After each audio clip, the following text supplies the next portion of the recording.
چې دا زمانه څومره وروسته ته ځي نو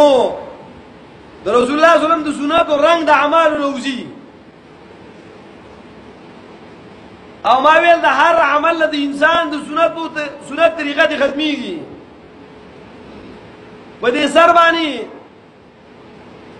دا پټکې تړل دا د محمد رسول الله صلی الله علیه وسلم سنت عمل دی پټکې وال د منظر لپاره نو په عام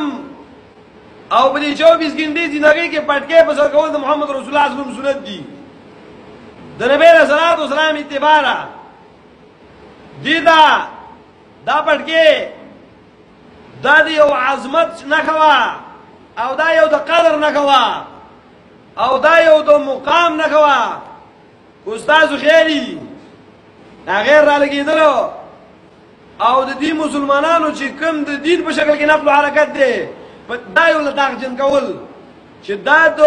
عزت ټوپۍ دا د عزت جامه په دې باندې ور دي مسلمانانو څنګه بدګماني پیدا کو دا غیر را ولګیدلو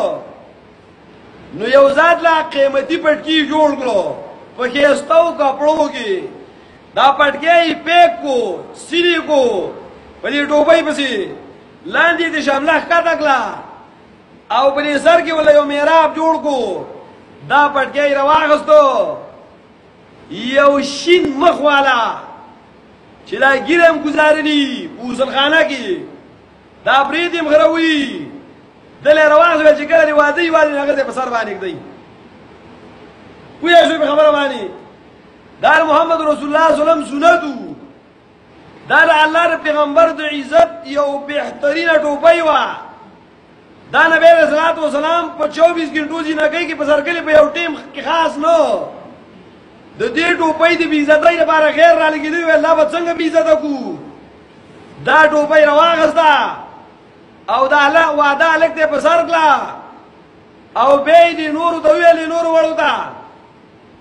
چې دا لکو په کټ کې نه ویو او په کټ کې شته وی او راخلاصوي چې پټکې دی ولويږي پرې پټکی دا واړه مو ګرځي او د واده د الکلاس مچ